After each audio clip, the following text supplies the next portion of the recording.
Skidamarinky dinky dink, skidamarinky doo. I love you. Skidamarinky dinky dink, skidamarinky doo. I love you. I love you in the morning and in the afternoon. I love you in the evening and underneath the moon. Skidamarinky dinky dink, skidamarinky doo. I love you singing. I love you. See you next time. I love you. I don't know this part. I love you too. Boo boo be doo. If you know where that's from, put it in the comments. You get bonus points. Shout out to all of the public programming that we had growing up that allowed us to learn how to actually care about people. Hey y'all, I'm Kimberland, and this is the Frolicking Truth, a soft space for Black women who are tired, brilliant, and ready to heal. Here, joy meets justice. We calm our Black-ass nervous systems, we unmask, and we leave behind whatever that is trying to kill us. You're seen here, you're safe here, and you don't have to do this alone.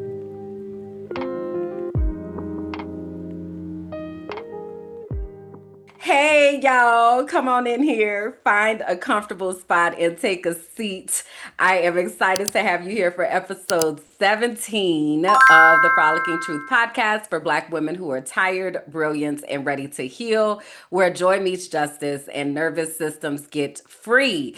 It is okay if you don't identify with any of those descriptors. And today, we are talking about the men folk.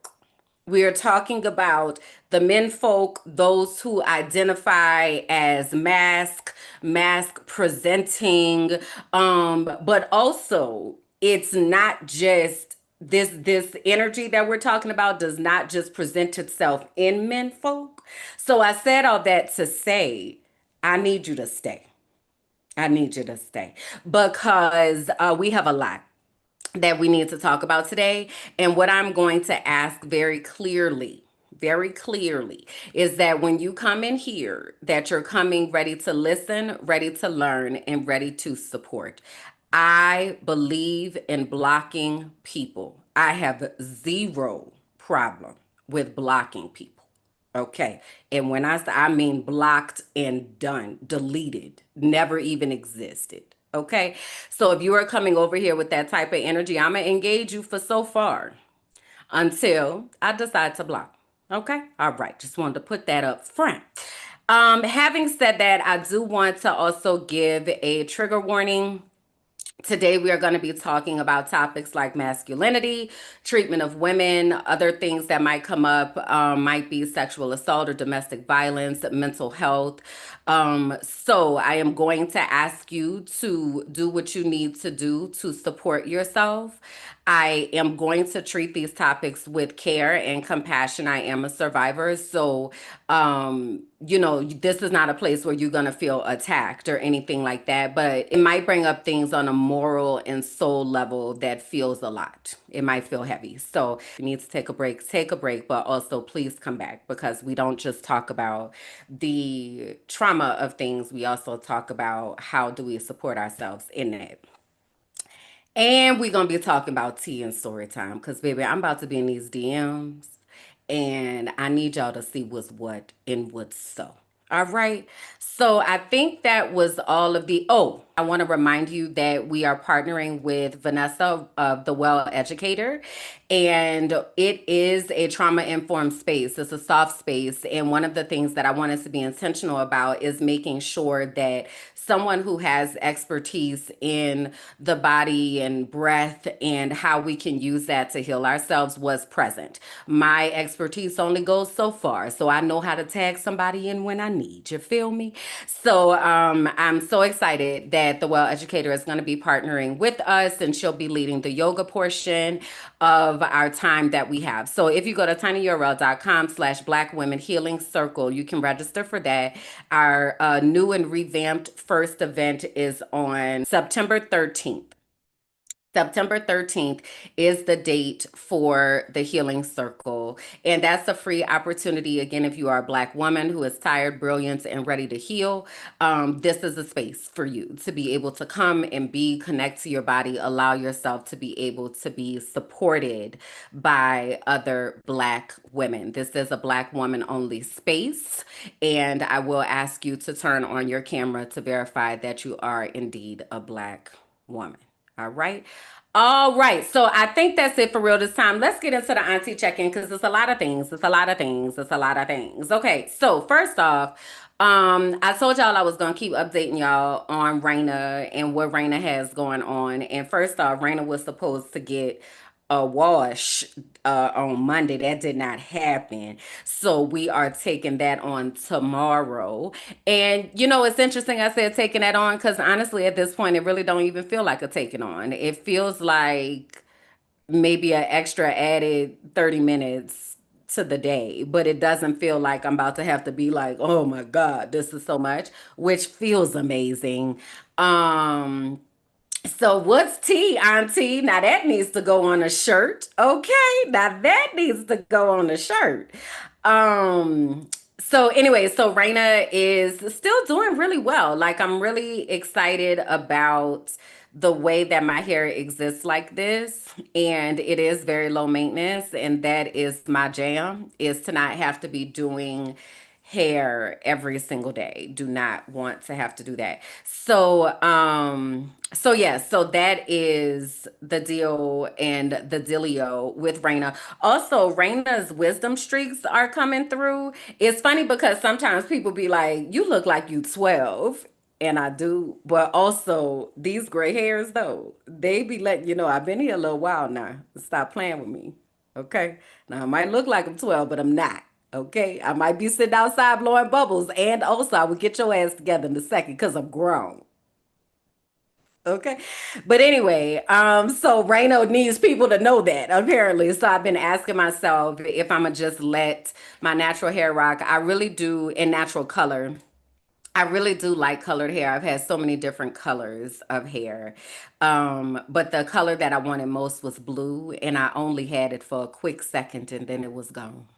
So I don't know if I'm gonna keep pursuing that or if I'm gonna just let it rock and see what the 40 plus salt and pepper look like, very grown, very mature. Okay, very much stop playing with me. Okay. Yeah. So yeah, so that's what's going on with Raina.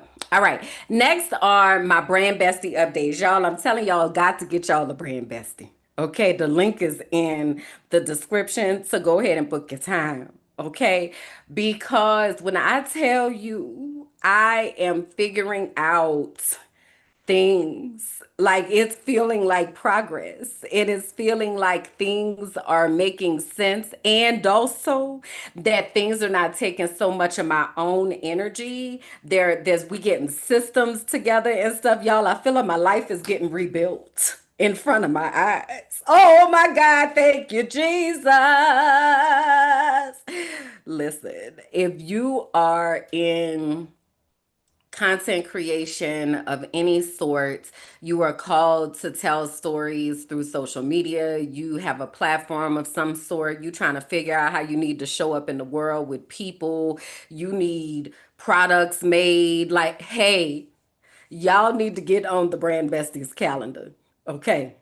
Because my life is changing, and y'all about to see it. You should, if you are watching, you're already starting to see it. But if you're not, you will start to see it very much in your face very soon. Okay, because my brain is getting untangled, and it is the best. It's the best thing ever. So this week we were talking about like my capacity and cadence of posts and how often I'm gonna post and what are the pillars and the types of posts and what post goes on what place and what platform. Like all of that stuff be stuff that be like, I cannot do this, I cannot do this. So it feels really amazing to have somebody like walking side by side and being like, no, we got this. What you need? We need to schedule time for us to create content. We can do that. What you need? Oh my God, Jesus. Thank you, Lord. I don't even think y'all understand. I know you understand, but I don't think y'all understand. Okay. So yeah, so anyway, the link is in the description to book time with the brand bestie. If you do that, please include sunflowers so that she knows where you are coming from. And like I said, don't go over there cutting up. Okay, don't go over there cutting up. Talk about Kimberland sent me and you over there cutting up. All right, now don't do that like them teachers in Hillsborough County Public Schools be doing when they be trying to go get a new job. And then they be like, you know, Kimberland Jackson. They be like, I ain't never heard of her. How you ain't never heard of me? And I was in your classroom twice a week for the whole quarter. What are you talking about? How you ain't never heard of me? What? Don't do that. Okay, cuz my people will ask me, "Hey, you know so and so," and I'm going to give an honest answer. Okay, just across the board. I just need us to know that cuz y'all be tripping. Y'all really be tripping. But anyway, so yeah, book y'all some time with the brand bestie. Put some sunflowers in your message so that she knows, or let her know that you came from the world of the Frolicking Truth, Kimberland, what have you. And not that you need to say that to be treated good, but she gonna treat you right. She gonna get you together. Okay, get some act right. That's what they say in the comments. Get in the chat. Get some act right. Have some act right when you go over there. All right, so we need to do a subscriber update, y'all. We are at drumroll 1,403 subscribers.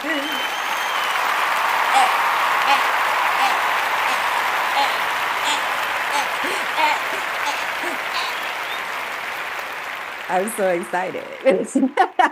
Welcome to our new subscribers. Say hey in the comments. Introduce yourself. Let us know where you are watching from. We are international around these parts. So, you know, be up in them comments. Come holla at us, you know. This is a nice place to come and hang out if I do say so myself, you know.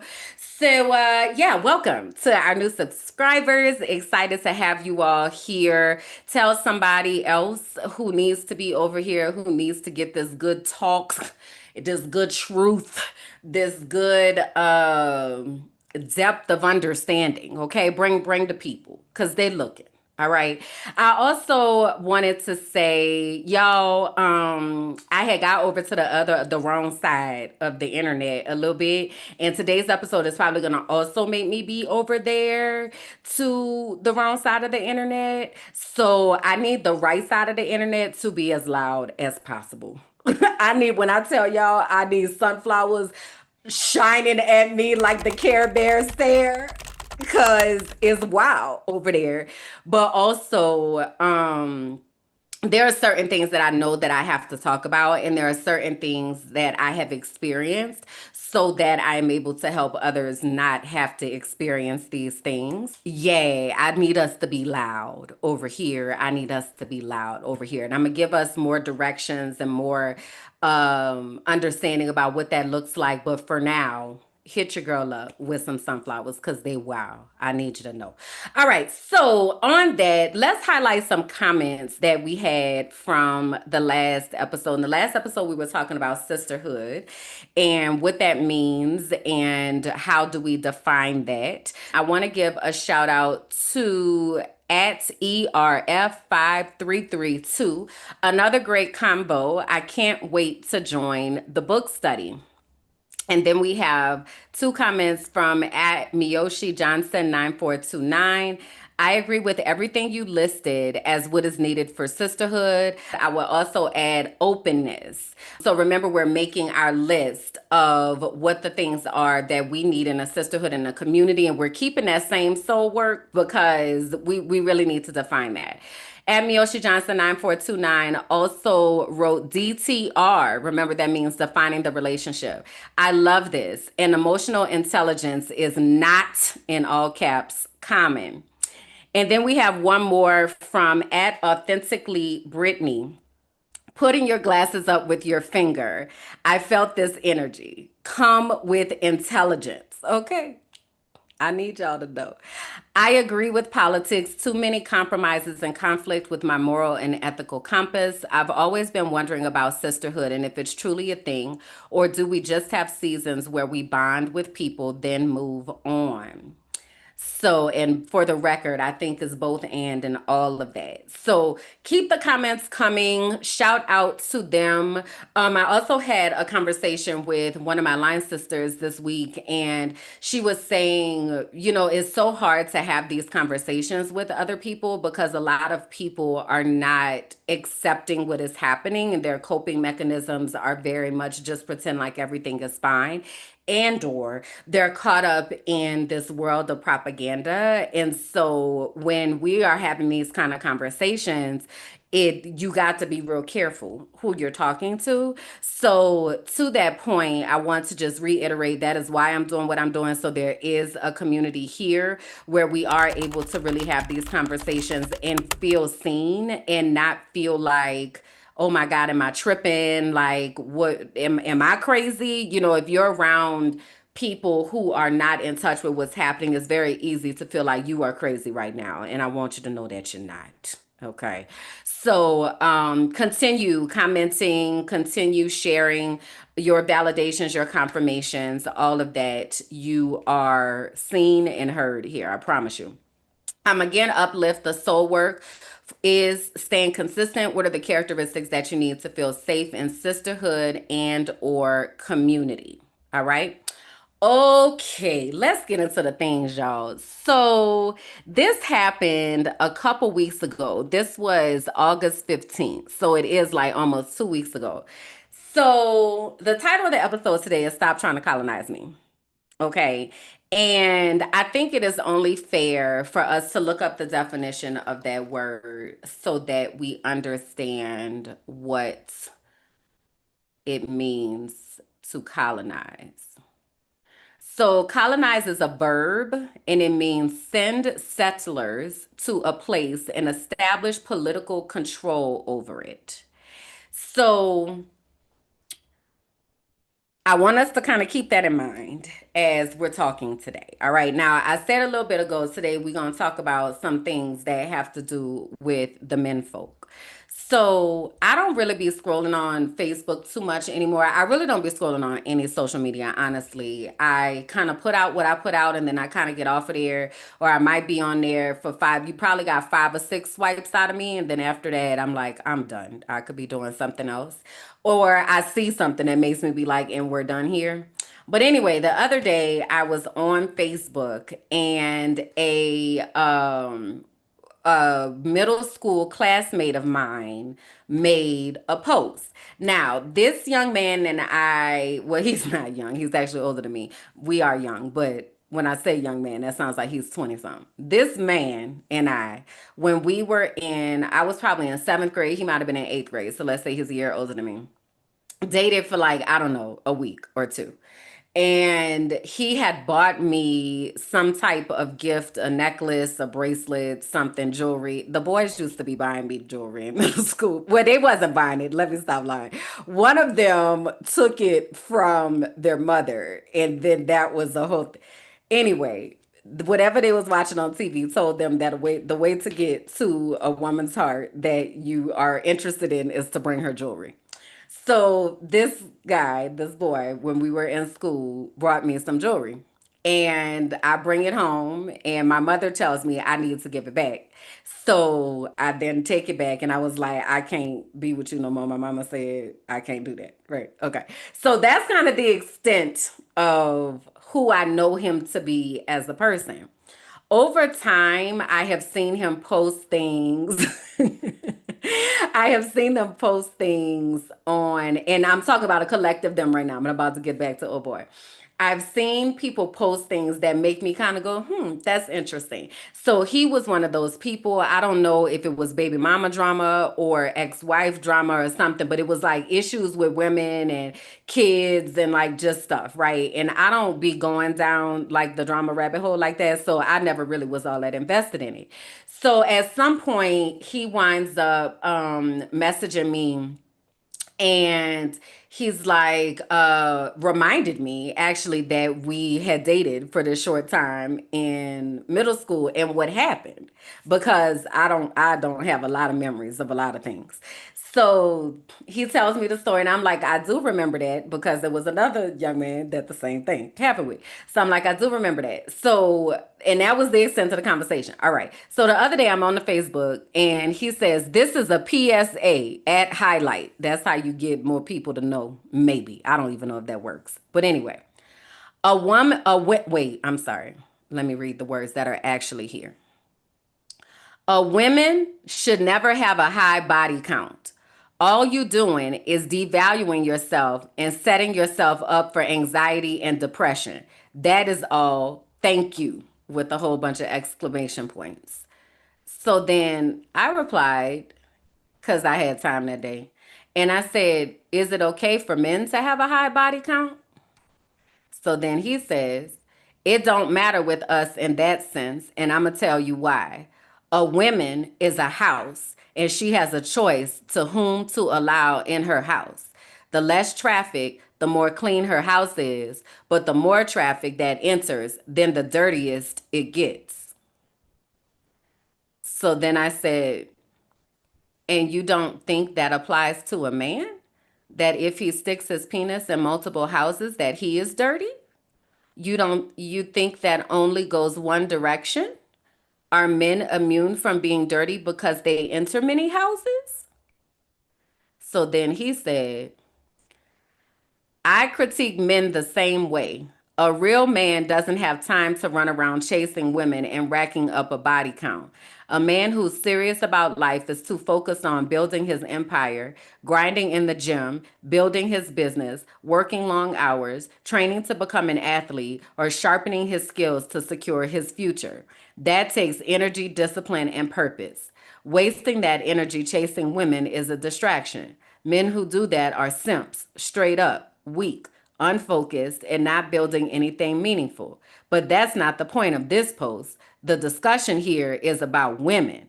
When a woman opens her legs, she's opening herself up to absorb a man's energy. A woman chooses who to let in. And if she's choosing any and every man, she's devaluing herself. A womb is sacred, it's the source of life. Not every man should have access to it. That's why I hold women to this standard. So, yes, I call men out too, but today's discussion is about women and the importance of protecting that value. So I said, while entitled to your opinion, it reads as quite judgmental and steeped in misogyny and patriarchy. If your post is about being intentional with whom you sleep with, that goes in all directions. If your post is about upholding sexual health, that is valid and also goes in all directions. That's not limited to women. Centering women and their body count while neglecting to mention the men they are sleeping with, who also have a body count, is one sided and promotes a culture of controlling women, purity culture, and absolution of accountability for men. No man is the moral authority on what a woman does with her body, just as no woman is the moral authority on what a man does with his body. The difference, women are historically held to this higher standard, while men somehow pretend that they are not right there sleeping with them. It's all quite interesting. So then he says, I get exactly what you're asking. You want to stand firm. Get your Oh, I'm sorry. This is a chat GPT response. He just put the whole thing in here. So whatever he asks, when you ask chat GPT something and then chat GPT gives you the little summary before they give you the thing, this is the summary. Okay, so this is via chat GPT. I get exactly what you're asking. You want to stand firm, get your point across clearly and strongly, but still keep it respectful since she's a friend. Here's a breakdown of how you can word it so it hits hard but doesn't come off as hostile. This is what ChatGPT came up with. I respect your perspective, but what I said in my post still stands as truth. When a woman has a high body count, she has devalued herself. That's just reality. Think of it like this. Nobody calls a Bentley with 500,000 miles on it brand new. It may still run, but it's no longer what it once was. The same principle applies here.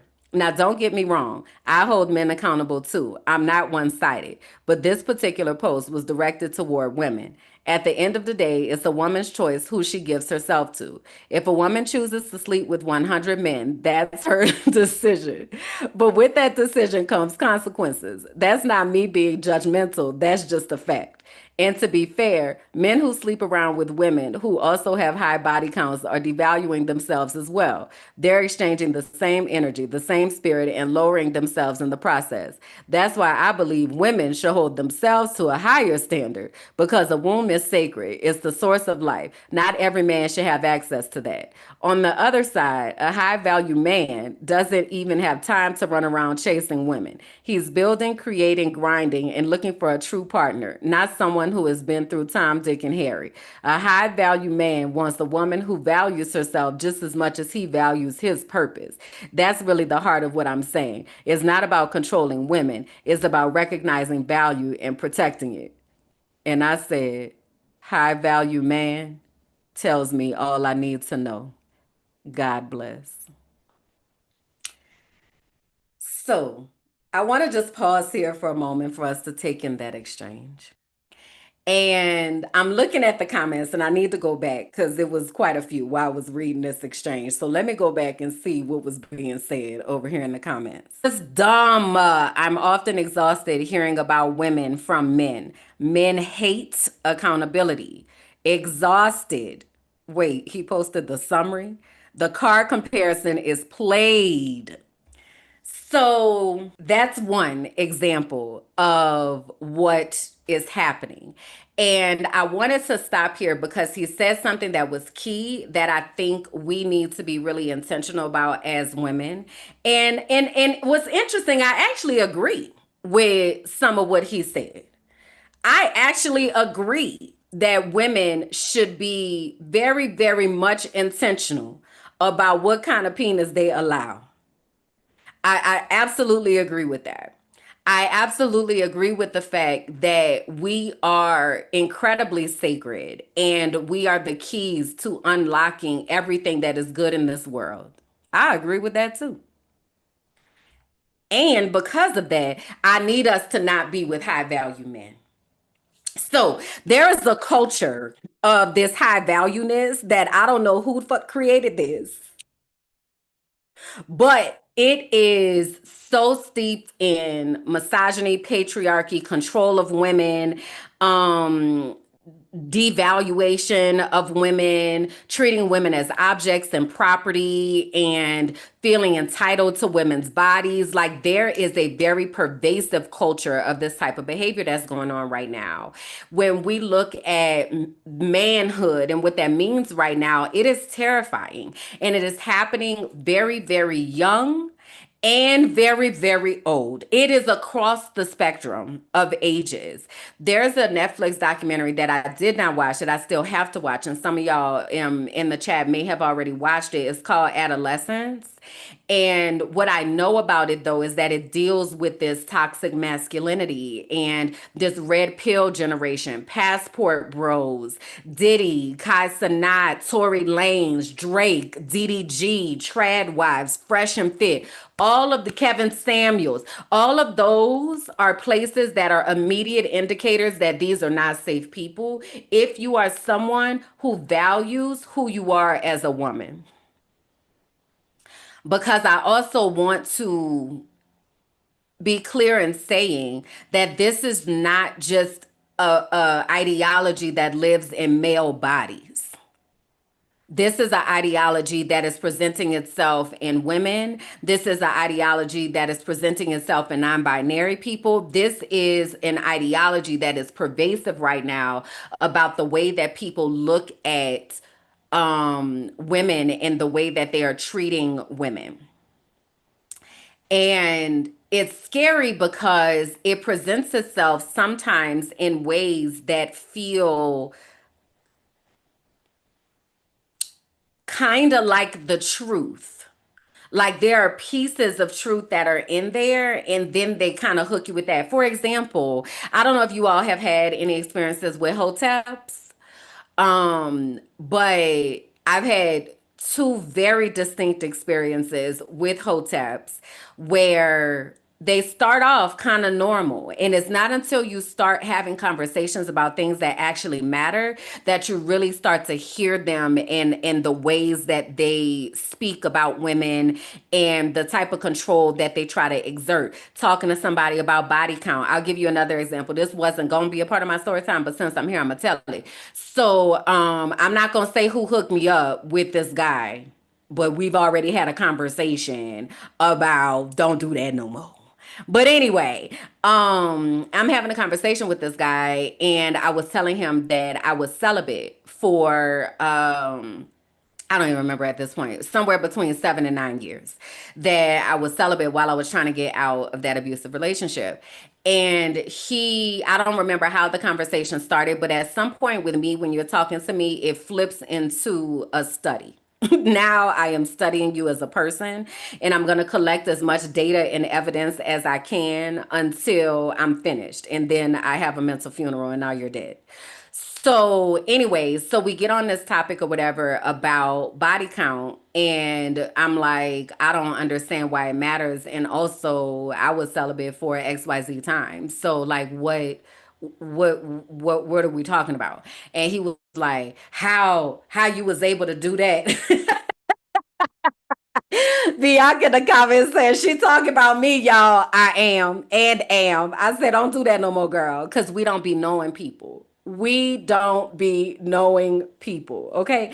So anyway, it just became incredibly disrespectful of him telling me how I was able to control my urges because he's not able to control his urges, is what it really came down to. Is you don't have any self-control. So you find that to be such a novel concept that you could not ever imagine that this could be something that would be done because you don't have self-control. So, so to the point in the comments, Bianca said, I met him at a podcast conference and he said Kimberland was cute. And this is what is the issue because I am cute. I am cute. I am intelligent. I am unique. I am very different in the way that I think about things. I am intriguing. There's a mystery about me. And because of that, it draws that type of trash to my doorstep. So I have to be really intentional. I want all of us to also be really intentional about when people say these types of things that you take it as a red flag because it only goes deeper. This is what they just allowing to come to the surface. All right. Okay, let's get into the next story time, y'all, because this story time. So this is somebody, actually, E, you know who this is. We went to school with this person. So this is somebody that I went to college with. They are not in the same class as me. I believe they were a year behind. And they used to hang out with somebody that one of my friends dated. So we didn't really have a whole lot of conversation in college. Like I knew who they were, they knew who I was. We, existed in circles that were kind of somewhat maybe next to each other. So after we graduated, I graduated in 2003. And also, shut up to all you young people who are about to be like, damn, that's crazy. Y'all get on my nerves. That's what I want you to know. Hush and get the story time. So, anyway, the point, this man is married, okay? Just had a new baby. So the baby is probably about 8 months, maybe. Well, this was a year ago. So now the baby might be about 2. All right. He every so often would show up liking from the South. I don't remember if it's Alabama. I'm answering the questions in the chat, y'all. They trying to do who is the first. Let me tell this story, girl. Let me tell this story. So, he'll show up on my posts every so often, liking pictures or something like that, and might send some kind of stupid ass message or whatever. And honestly, I really don't be in my DMs like that, and I don't have time for the stupid shit, but sometimes I do have time. So when I do have time, I am conducting a study. That's what I want you to know. So I'd be like, okay, let's see where this goes, because I'm really trying to collect this evidence and data about what are these things that we need to be really careful about, right? So if you didn't know this, a man being in your DMs with a new baby, that is a red flag. Why are you in my DMs, sir? How can I help you? Oh, and at this time, I was working on my Colombian booty tuff. So I had posted that a few times. So that was definitely bringing them over, right? And I wasn't doing that to be a thirst trap, but also I could post my ass on there if I feel like it is mine. So anyway, so we're going back to July of 2024. This was last year. All right. All right.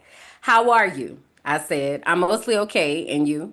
What's the partly like? I'm cool. I said, my sleep has been off lately, so I'm really tired, debating if I want to go back to sleep or go with a midday nap later. He said, you're on Central Time Zone. I said, yeah, for now, until y'all's time changes again. He says, huh? I said, you were asking about my time zone.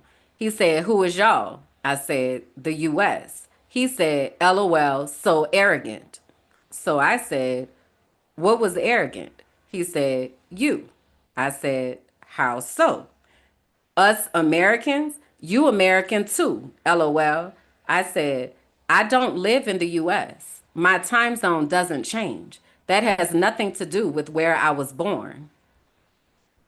Oh Lord, say, so what made you move there? I said it was a factual statement, not laced with any sort of emotion. So you saying so arrogant, this is weird. So then he says, so then I replied to, so what made you move there? I said, God. And for the record, I'm not being a smartass with this response. So he says, nothing wrong with that. Relax. Am I allowed to play with you? I said, well, you assigned a negative characteristic to me, and I don't have to act like it's okay. I'm not arrogant. And calling me arrogant wasn't funny to me. Got you. Can we joke? I asked. Of course, but I didn't find that joke funny. You bombed, my boy. So he says, you made the statement the other day that you'll never come back here. I forgot about this part. So backstory, we went to school together. So he's messaging me, asking me if I'm coming to homecoming. I said, no.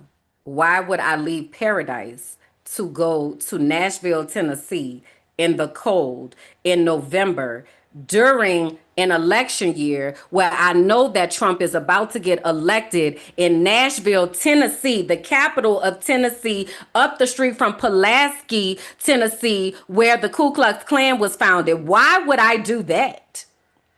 The fuck? No. So he's like, well, I'll fly you out here. I don't, nigga, planes go both ways. First of all, if you want to see me, you can get your ass on the plane and you can come here and then I'll make time to see you maybe. But no, I'm not coming to no goddamn Nashville. Like, what are you talking about right now? So that was the previous conversation.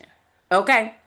So he says, you made the statement the other day, you'll never come back here, LOL. And I said, and I meant it. That has nothing to do with arrogance and everything to do with peace and safety. I told you, we live in very different worlds. I didn't just mean physical location. Your reality and mine are very, very different. And so it brings me back to this question. he had asked, so for clarity's sake, oh, I had asked him. So for clarity's sake, this is a check-in every so often, or you are actually interested in what is happening with and in my life, because those are two very different levels of access. So I had asked him that before. So he said, whatever you give me. I said, that's not what I asked you. I'm going to make my decision regardless. I'm asking you what you want. So he said, well, damn, I specifically said, whatever you want to give me, I want it all, including time with you and whatever that entails. So I said, this answer centers me. My question is, what do you want? Think about your answer, not dependent on what I may or may not do. What do you want from me? So he says, conversation, some of your mind, body, that smile, time, whenever we can make it happen, the whole nine. So I said, some of my mind? That's funny. That made me chuckle. It's a lot in my mind. So he said, I'm a good friend, safe space. I want it all. So I'm going to pause here so I could go back to where we was at.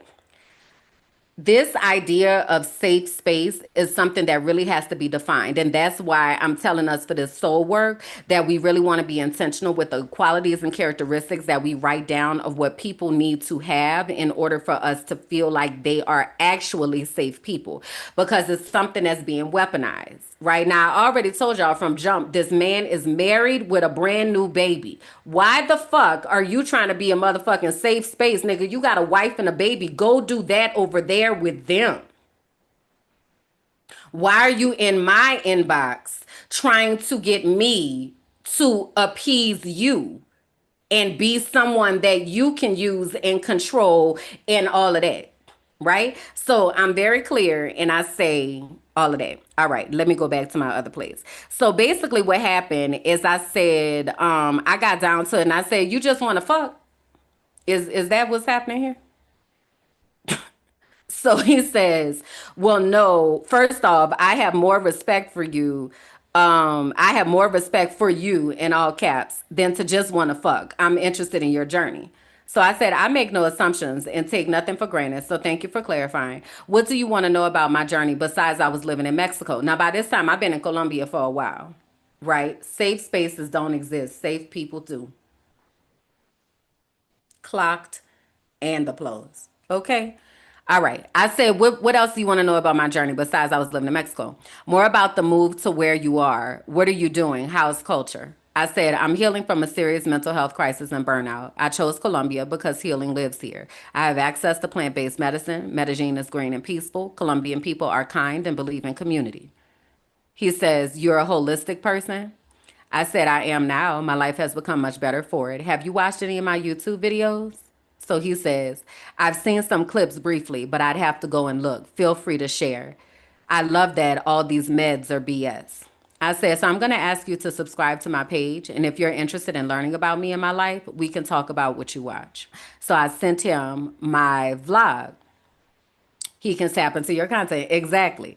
So I said, I need to be honest. I don't have room for people in my world who are only wanting to consume me or judge me based on their limited understandings. I'm not accusing you, just giving context. I need people who actually want to invest time and compassion into understanding what I have lived through. People who approach with curiosity and a desire to learn. I do not live in people's real world. Many love the idea of me, but I require shifts in thinking and openness, and everybody isn't with that. So he says, well, what does that mean? I said, I am a very interesting person, and many people find themselves intrigued with me in my life as a spectator because it's interesting or as someone looking to consume me or my energy. But when it comes to actual investment in my life, making sure I'm actually okay and still alive, that list is very short. I learned a lot about people and friendships and intentions this past year. But when I ask people to actually actively be a part of my world, to actively support my work and content, to actually learn about my life and use it to show up better in theirs, that's when the brakes get put on. I'll put it like this. Over the past 4 years, I have almost died twice and wanted to die many more, especially this last year. So when I ask what you want and what does this look like, just know I'm used to people moonwalking out when they realize I am an actual person, not this idea they've created in their minds. So that was a lot. I'm wondering, very interested in your thoughts and or wonderings. So I'm fast forwarding some days. to, so the original I said that was July 27th. This is now, I need to update and send it to myself. Okay. Somebody in chat said, girl, send me that message. I need to update it and send it to a few people myself. No problem. I got you. So now this is August 5th. This is him. Morning. Dreamed about you last night. I can't stop thinking about you. What a predicament to be in. I said, dreams are nice. At least I hope it was nice. So he says, so you just gonna ignore that I can't stop thinking about you? Maybe it's your eyes. I said, I didn't ignore anything. I just chose not to comment on that part. It seems you concluded it's a predicament and I didn't have anything to add because only you would know. So he says, it's because I want you. Lord, I'd have somewhere to travel to. I said, you want the idea of me? He said, what's the idea? I said, you would have to tell me. The idea is the fantasy that you've created in your mind with the limited information that you have. But what I know is there's a lot about you. Wait, there's a lot that you don't know about me, and you won't really want me until you are able to understand all of me. But that requires actual interest, time, vulnerability, understanding, and respectfully. You have a wife and a child, and your life is occupied. So he says, I'll do what I can. I'm overly attracted to you. I always have been. I said, I'm sure. So then he says, we are in two worlds, but let's just enjoy getting to know each other and all that. So then the next day he says, how's my little Colombian boo? I said, that's an earned title. So he says, well, earn it. I said, that's not for me to do, sir. That's for you to earn. So then he didn't have nothing to say for a couple days. Then he said, good morning, back to you, let me. I said, let you? So he said, read the messages, madam. I said, sir, I don't know what you're talking about. So let me be clear. Let me help you because now I'm over it. I said, I'm not your boo. I am someone that you went to school with, and we were friendly towards each other at various times in our lives over the past 20 years or so. Calling me your boo is an earned title, and you have done nothing to have earned the opportunity to call me your boo. Hopefully, that is clear. So he goes, got it. Guess you got me together. And I said, and somehow I knew you would interpret my direct communication as being put in your place versus actually appreciating the clarity. I will state again, you are fascinated with the idea of me, not the actual me. I don't exist in your real life, and we both know that. So let's not live in a one-sided fantasy when you know you have done absolutely nothing to actually care about me. What you think is flirtatious isn't. It's actually a turnoff. So would you rather me tell you or just stop talking to you altogether? I've already told you how to honor me and my personhood, the actuality of me. You don't have time for that, and that's okay. When you make time, we can talk. Until then, be well. And that is the last time that we have really spoken. So, class, what red flags did we observe in this situation? Now, let me tell you more about this man. He think he cute. He used to women running after him, all of this and that. Sir, I'm not doing none of that shit over here, okay? I'm not doing none of that. I'm not doing none of that over here. So that was story time number 2. What if the thing you've always called too much was the exact thing God designed on purpose? This is for the ones who've always known they were different. Too sensitive, too loud, too knowing, too intuitive, too woo-woo. But what if your sensitivity is actually your superpower? What if your intuition was your inheritance? Discover Your Destiny is a 10-week sacred journey back to yourself. We explore the design of your soul, your spiritual gifts, and the unique way that God speaks to you. This isn't church. It's not a rule book. It's not a performance. It's the moment you stop chasing approval and start walking in divine alignment. You'll gain clarity, language, and confidence around who you are and what you are here on the earth to do. You'll learn the real voice of God. And if you feel called to go on to become a certified intuitive melanated life coach, this is where that path begins. There are 2 ways to enter this sacred container: the Destiny track, full investments and coaching experience, or the Divine Exchange track, where internship meets soul work. You'll support podcasting, content creation, or brand development behind the scenes while learning how your unique gifts benefit the collective. Your knowing isn't a flaw, it's the fingerprint of God. This is your invitation, and I hope that you'll answer.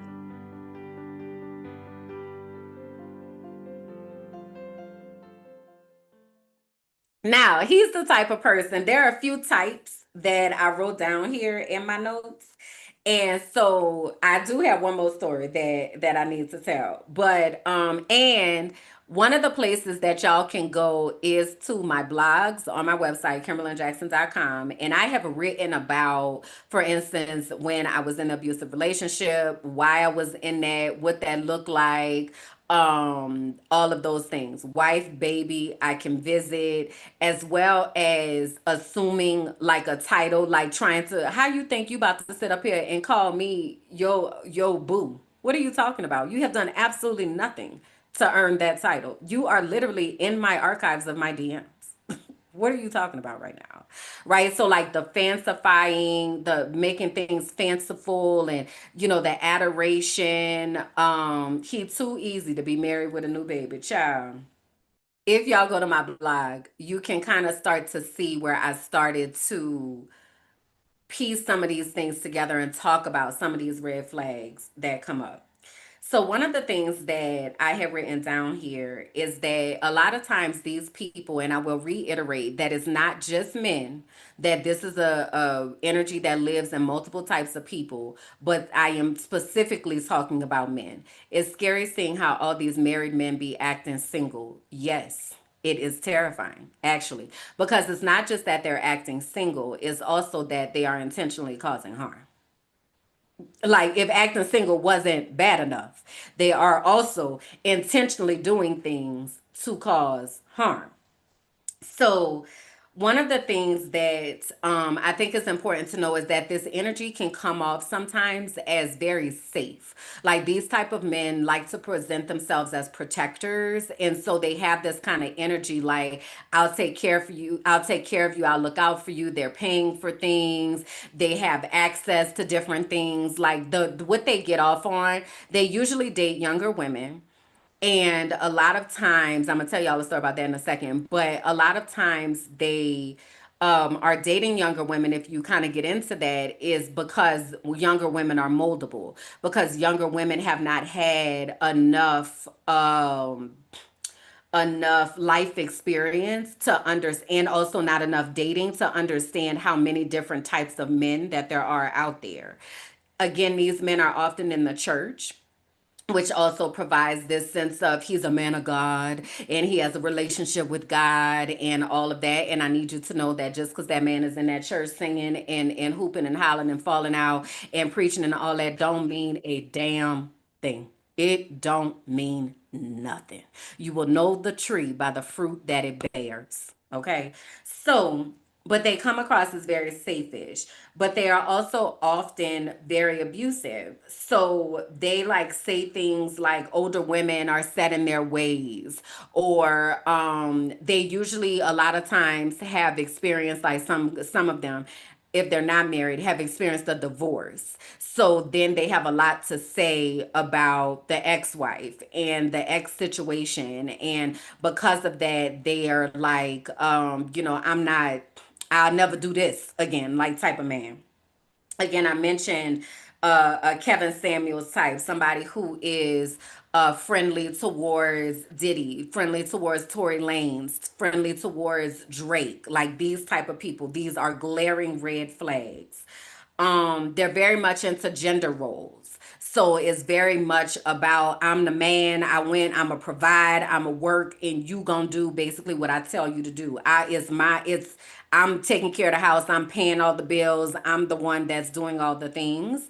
Um I was dating a guy that was older than me and bragging about messing with some 20-year-olds. I was like, no, sir, my daughter is 19. Can't do that. It's a lot of them. It's a lot of them. So I'm 44. So it's a lot of men that are in like their 50-year-old era, 40 to 60-year-old era, who are dating 20 somethings, and it is predatory behavior, period, point blank. I don't care how you slice it, because the frontal lobe does not fully develop until at least the age of 25, and it's actually 25 to 27. So any man who has been on this earth for 4+ decades to be looking to date someone who is in their 20s, who is just getting into the workforce, just learning how to be an adult, just left college, they are a predator. And I mean that. I mean that in the solidness of every single one of those words and what they mean. So what happens, somebody had made a comment earlier, Content Kalanda said, what are you, a field trip? Because the boy was like, now I have somewhere to come and visit. So they like to treat your life as if it's a vacation because they see your light. They see your light. And their objective is to consume that light, to be able to extinguish that light so that they will be able to say that they what? Colonized you. They took you in your free spirit and all of this light and energy that you have out here in the world and took you and put you into this box. How do I know? Because it happened to me. So they see the light, they're curious about it. They want to dim it. It starts off well, it goes south quickly. But then there are also some who see the light and don't necessarily seek to extinguish it per se, but they are looking to extract from you. So again, treating your life like it's a vacation, they get a reprieve from the chaos of their own life when they get to hang out in your life, because your life is peaceful, because your life is calm, because your life is quote unquote put together more than theirs, right? So they see all of that. They see your potential. I was talking this past week in Discover Your Destiny, or maybe it was the week before. It was this past week because we were talking about the misuses of our gifts. And every gift has a use and misuse. So there are people who have the gift of prophecy and seeing who are choosing to use that to harm and control other people. So if you are somebody who sees, you might see that gift and you're attracted to that gift, but you need to pay attention to what happens when they're using that gift. How are they using that gift to build up and to help people as opposed to cause harm? It's also why it's important for us to know our own gifts so that people don't tell us that our gifts are something that they are not. So, anyway, they treat your life like it's a vacation. They seem to be all in with you until real life shows up and then they disappear into thin air. And real life often looks like accountability. The moment that you're like, I'm we not doing that, or I didn't like that, or do this different or whatever, that's when they are like, they don't know how to take accountability. They go off the handle. They make excuses. They tell you, what do you expect? They tell you they're gonna work on it. They don't. Like once accountability shows up, that's when you can really tell, okay, this is not somebody that I need to have around me. Let me tell y'all this last story. So this is somebody that I went to preschool with. Okay. Also, this is a season right now where people are coming from the past. Okay. So be aware of that. Because people trying to circle the block. Right. And be very intentional about what you need to see in order to allow these people back into your lives, should you choose to do so. I do believe that people can change over time, and also people change over time. Okay. So this last story time is somebody I went to preschool with. I didn't grow up with social media, right? So social media didn't come about until basically college. And so you went to school with people and then you kept up with them, at the different parties or whatever, heard about them through this person, that person, or whatever. So once social media came up, then you kind of start finding people that you went to school with. So this is somebody that, well, I was always cool with. Again, we went to school with each other since we were 3 years old. He would come, he was in the military, and he would come in to Tampa sometimes because Tampa has MacDill Air Force Base, which I don't know if y'all know this, which is where Central Command is. Central Command is where they push the buttons for the shit to pop off, and it's in Tampa. So he would come through Tampa sometimes and reach out, and we might have lunch or something or whatever. And then it's, oh, it's so good to see you, whatever. He's, winds up getting married. He's got 2 kids, like all of that great one. Oh, I'm so glad to see you doing well, right? I go through life or whatever. I wind up leaving the US, I leave Mexico, and I get to Colombia. And I want to say one time something comes up on the one of the social media feeds that he was in Cartagena. And I don't remember if he reached out to me or I reached out to him, but it was kind of like how you in Colombia all the time? Like this your place and I ain't never seen you. Like, what's up? This is weird. So eventually he says, okay, I'm gonna swing through Medellin. So he comes to Medellin and we meet up, and he's with a couple other friends or whatever. So we meet up and go out to dinner, and he's very much on vacation, right? I live here. So I'm not on vacation. So he's very much, let's go out, let's do this, let's do that, right? We wind up going out to dinner, and it was a couple times that he had came, so I can't remember like what these things happened on which trip, but I remember telling him like different parts about my life since 8th grade. So I'm like, yeah, things were wild at my house, and I had to get out, I had to leave, that I whatever whatever. So he's like, damn, I ain't know that. That's crazy. Like, I had no idea. I'm like, yeah, nobody did. But now I'm talking about it. So here we are. So we wind up going to this club. Now, I don't do clubs. I don't do clubs. But I was curious as to what this scene looks like, because there are different worlds here in Medellin. Medellin, my life in Medellin is very much like holistic and green and garden, and I live in the mountains and it's quiet. There is also a very, very active and pervasive sex culture here in Medellin, and clubbing and like being out, and famous people and basketball players and baseball players, and you know make it rain. Like, that's very much a world too. I don't be in that world. So he messages me and he was like, my homeboy and his girl have a place in Provenza. So Provenza is like Bourbon Street, if you will, of Medellin.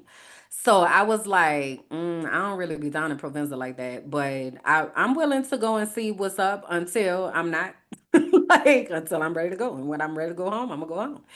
So I go over there, I meet his homeboy, and the girl is like all getting herself together and up, and she trying to dress me up like I'm a doll. Girl, don't you want to come put some makeup on or something? No, actually I don't. No. And also I look like I'm 12. So, I look very young. So she's assuming that I'm in her age range, 20 something. I'm not, girl. I'm grown. I'm not even finna go to this club that y'all think y'all about to go to. So they get all done up, all this kind of stuff, and wind up going to the club. And then I was like, I'm about to go, right? So he being the preschool, my friend from preschool, so he walks me out to get a Uber, and when my Uber comes, he kisses me. So now I'm confusion, cause what? So now we got to talk about that. So what was that about? Well, I had a crush on you for 40 years, and I never said nothing because I didn't know this and da da da da da da da da. Right? So what? So I'm like, okay, this is interesting, right? So now I'm doing a full on case study at this point. So I winds up having him. He asked, I don't know if he asked if he could come over or if I was like, you can come over, but he winds up coming over, and we are in the closet. So this was at my old apartment when I was making all the podcasts in the closet and all that kind of stuff. So I was like, I want to get a sense of his energy, because we had actually had an earlier interaction with him, and this was some years before at Essence, and it was interesting, but I wasn't picking up on stuff. So I was like, I want to get a sense of what old boy is talking about. So he comes over, and we're in the closet, and at the time I was using different lights to to honor the energy that I was feeling, different color lights to honor the energy that I was feeling. So at this time, my energy was very much at like a green frequency. His energy was very much at like a red frequency, which is not bad, but it's different and it's more primal and it's more the red chakra is your root chakra, and it is necessary to be able to access higher vibrations, if you will, but that's what he was at, period, point blank. So I noticed that. So I peeped that. So I want to say I was about to take a shower. Now I don't know if he asked me to take a shower with me or I don't remember. But anyway, we wound up taking a shower.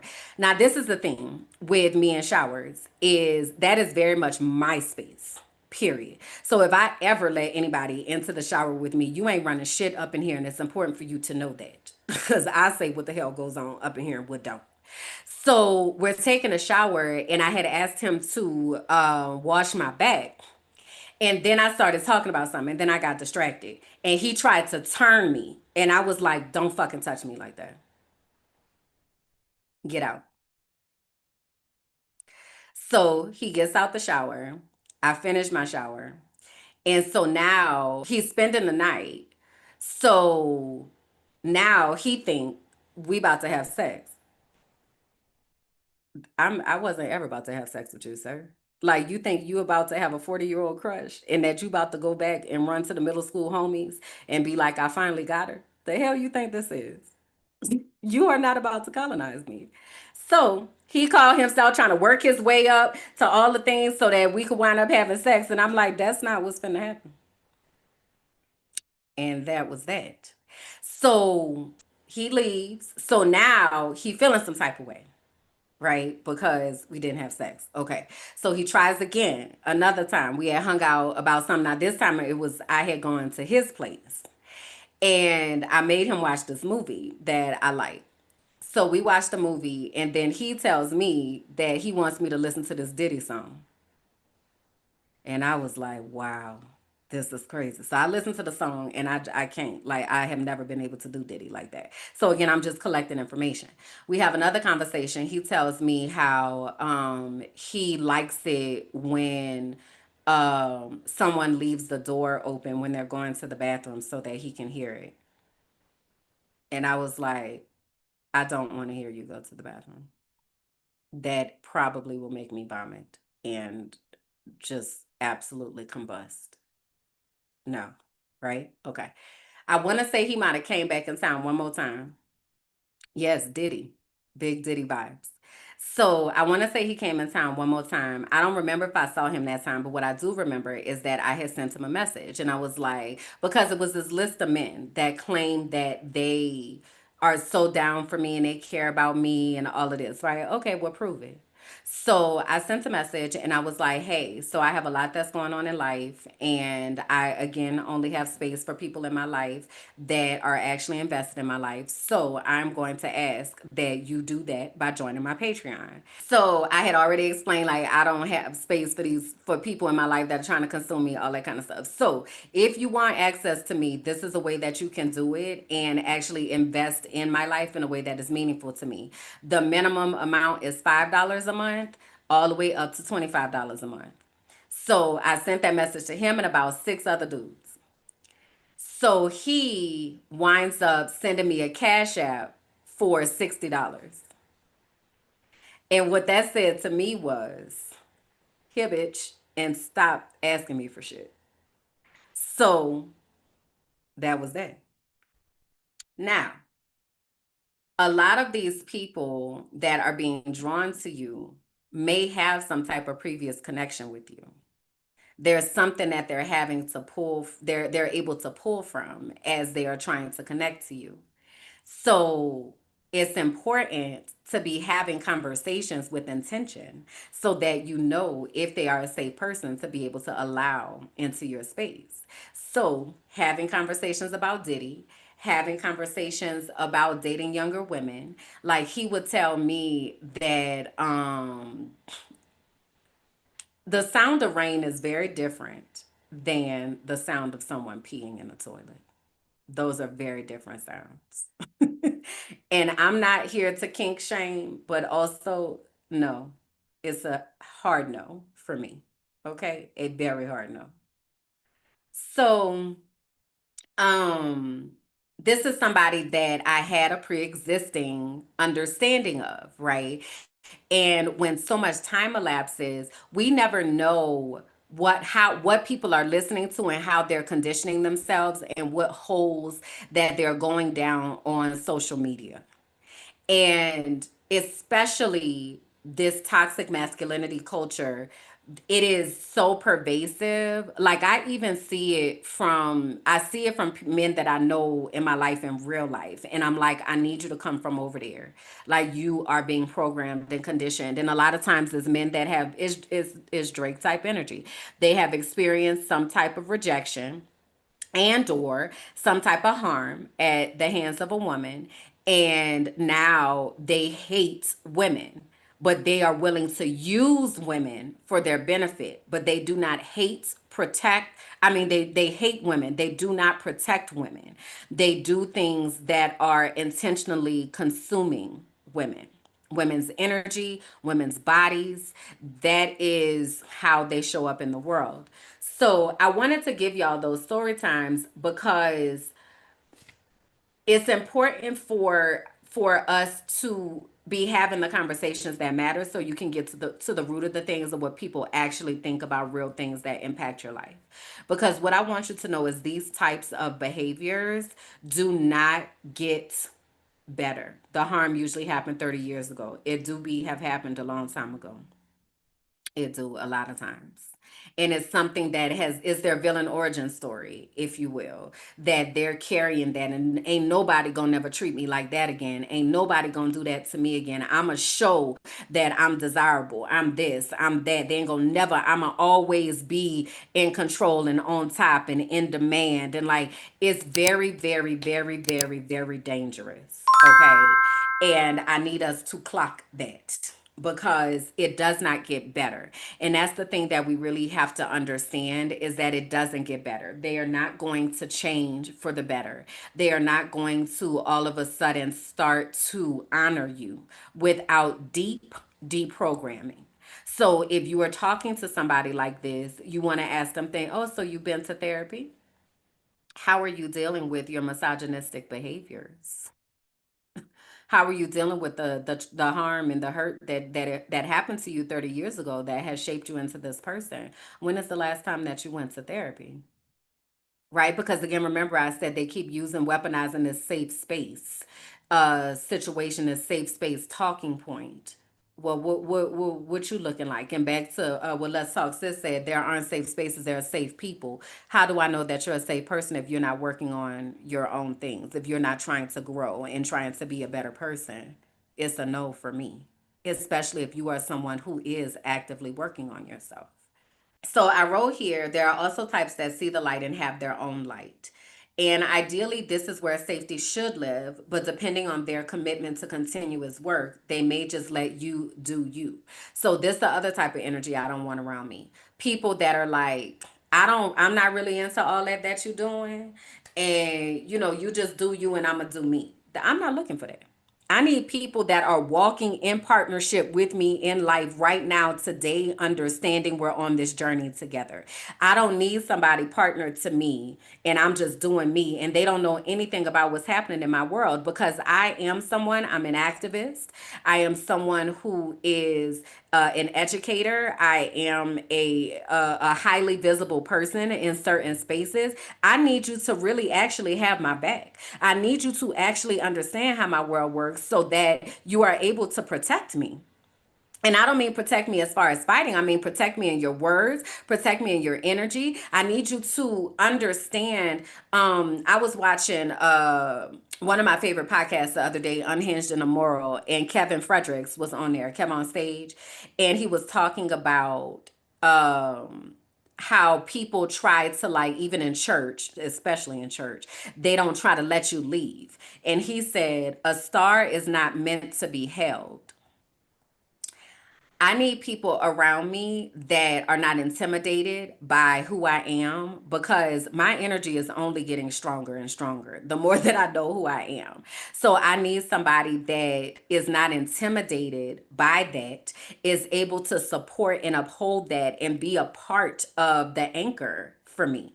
Not somebody who's just like, I don't know what my wife does. She be over there talking on the internet and doing whatever. I don't desire that, right? But you may also find people that they know they have their own light, but they not doing nothing with it. So we have to be careful, especially if you're someone who sees, because what we wind up doing is creating space for their light, but they are not honoring it. So you're holding them to what you see, but not who they actually are. We're holding them to the potential of who they could be if they chose to use their gifts for a positive purpose, except they are not doing that. So we can wind up getting caught up in a trap of, well, I know they could do better, and I know that they, can change. If they don't want to change, baby, they're not changing, baby. They're not changing if they don't want to change. Change starts within. Okay, you can't inspire nobody to change. You can't make nobody change. They have to want to change on their own. And a lot of times, what makes people change is losing access to something that they cared about. And they can change to the better, or they can change to the worse. But it is our job to make sure that we are honoring our own energy, because we all we got. And I hate to say that. But the reason why I'm like, we really need to lean into sisterhood and we really need to lean into community is because there are a lot of toxic people out there who are actively living in this type of energy and trying to colonize you. What time is it? I'm gonna tell y'all one last story, and this is actually about a female friend. And I don't know how y'all feel about that word female, but I mean that in scientific terms. Okay. So I was friends with this woman for about 10 years. Her son used to call me aunt. Like I knew her family, like all her mama was calling me her other daughter, like all of this, right? And when I left Florida, I remember her making a statement like, well, what about me? Like, type of thing. Now, I think I have told y'all that when I left Florida, it was a lot of stuff that was happening in politics, and I was getting hate from both sides. The NAACP, the local NAACP in Hillsborough County, was sending me threats, and the white people was doing a lot. So I left Florida because I was like, let me just get somewhere where I know that I can have a moment to breathe for a second and figure out what I'm gonna do. So when I told her that I was leaving Florida, it was her and two other people that I was friends with. So one of the people was a former teacher of mine, because I used to mentor teachers. So one of the people was a former teacher of mine, and then the other one was a parent of one of my former students that I used to teach and that I used to dance with, because I used to dance with a semi-professional dance company. So I had introduced them to each other because I'm not the type of friend where I don't like, I hoard my friends. I don't do that. So I be, hey, y'all should be friends and y'all should find common interests and all that kind of stuff. But what often happens is once people start being friends, they X me out of the situation. So that's what happened. So the teacher wound up having a kid, and the teacher asked me and this friend of mine to be the godparents. And one time the teacher calls me one day with no notice, and she's like, can you watch the baby? Well, I don't have kids. So no, my life isn't like that day. She's like, can you watch the baby tonight? No. I don't know if I had to work, if I had just got home. Like, I don't know what, but no, my life isn't set up to watch kids. Like, I don't have kids. Whereas the friend, she did. She had a son. So after that request was denied, the teacher started acting real funny, like wasn't including me in things for the baby, and really wasn't sending me pictures of the baby, like wasn't no communication about the baby. So I had even wound up asking my friend, I was like, is everything okay with the teacher? Because, I know she had asked me one time to watch the baby, but like Is everything all right? She said anything to you? Oh, I don't know. I don't know. I don't know. Child, long story short, girl, they kicked my ass all the way out the friend group, the group chat, and the godmothership. Okay. And now they are best friends. Okay. Now, the other person that I told you was the parent to one of my former students. She is now best friends with her too.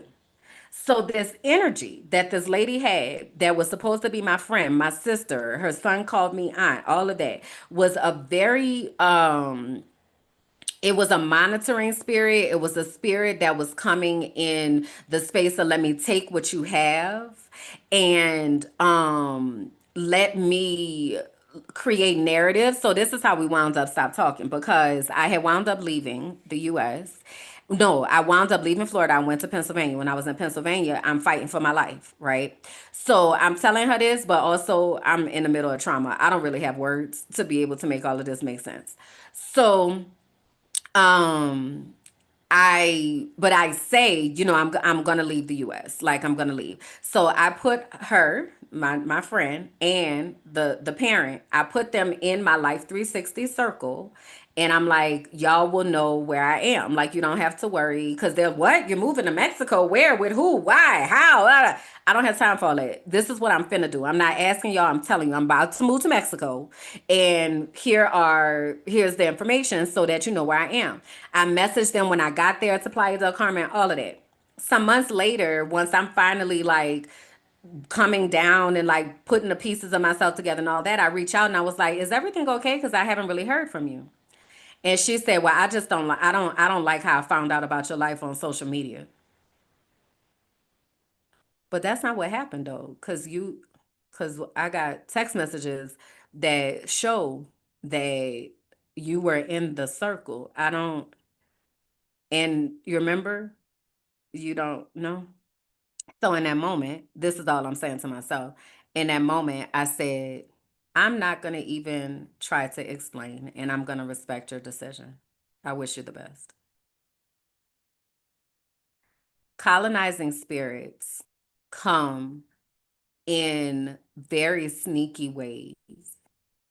And something else Kev said yesterday on one of those podcasts, character is shown over time.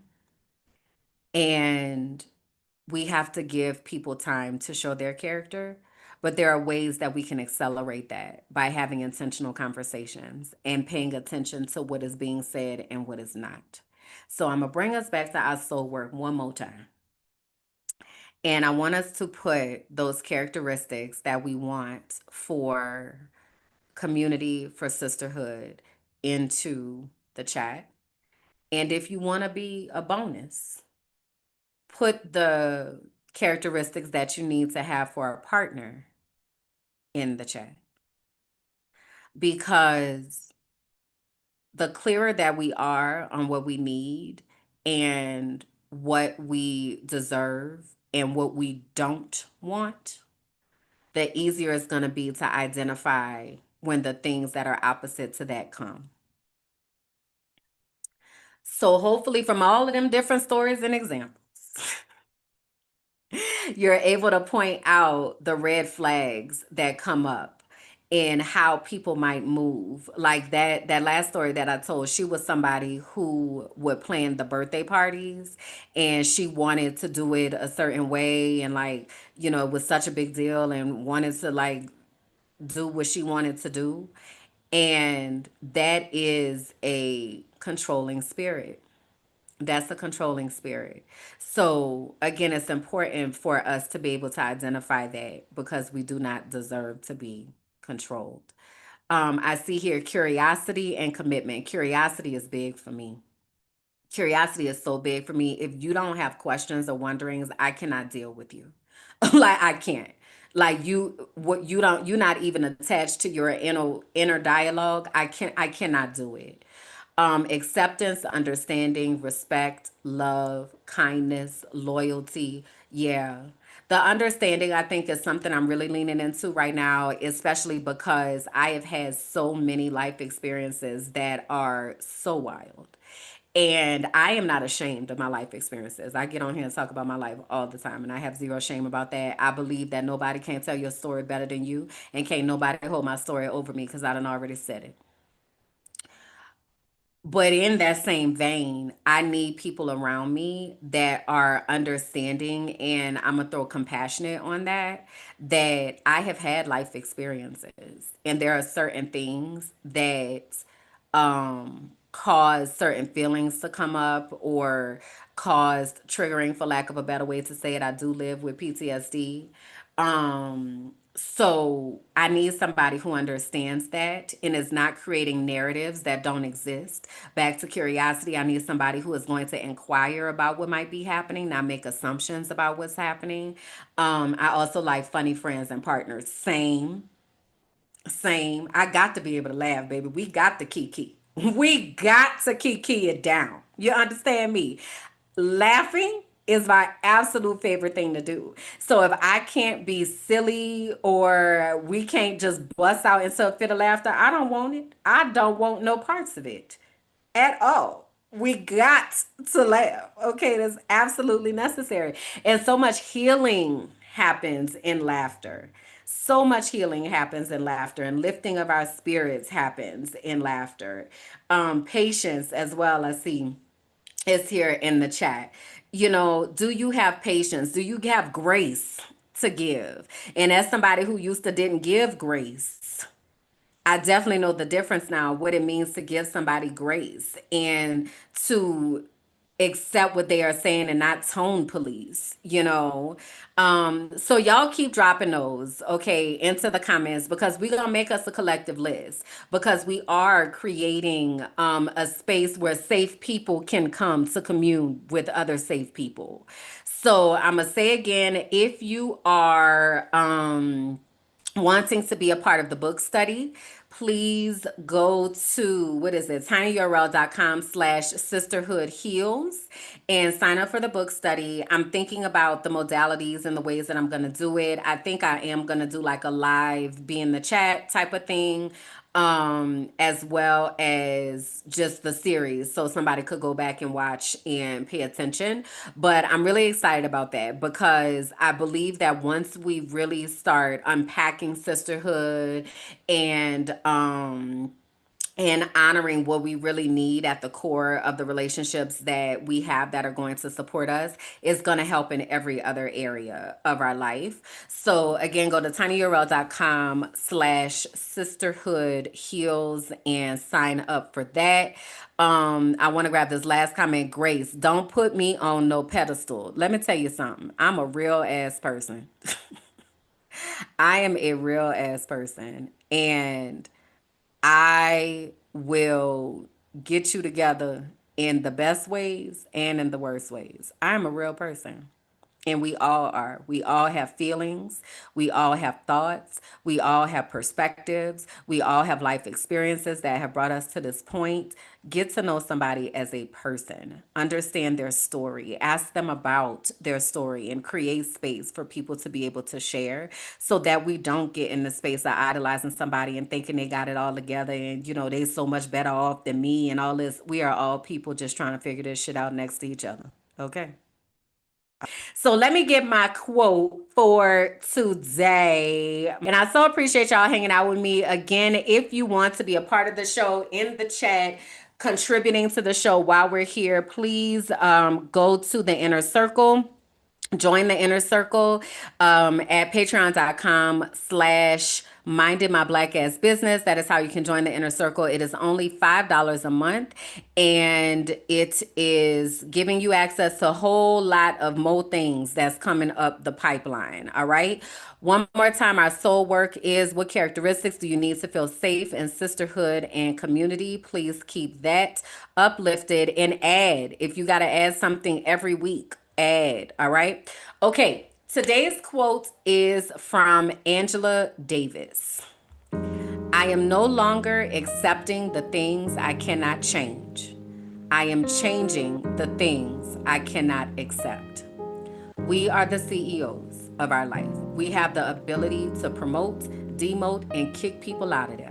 So use that power. Think about what you actually want your life to look like. Think about what you actually want the people around you to behave like, and the way that you want them to show up for you, so that you can create a world where you are changing the things you cannot accept. That sounds like a world that is full of peace and full of joy and full of energy that is going to push you in the right direction. So that's it. That's all for today, y'all. I appreciate y'all for receiving. Let me know what resonated with you in the comments. Again, if you need to leave multiple comments, please do that. I will be highlighting the comments as they come in. But my final words here are: stop trying to colonize me. Okay? And we're going to put that on the t-shirt. All right. That's it. That's all. Bye, y'all. Thank you for listening to The Frolicking Truth, where joy meets justice and our nervous systems get free. Please be sure to like, rate, and comment. Subscribe to the YouTube page, Minding My Black Ass Business, and follow me on all social platforms. Until next time.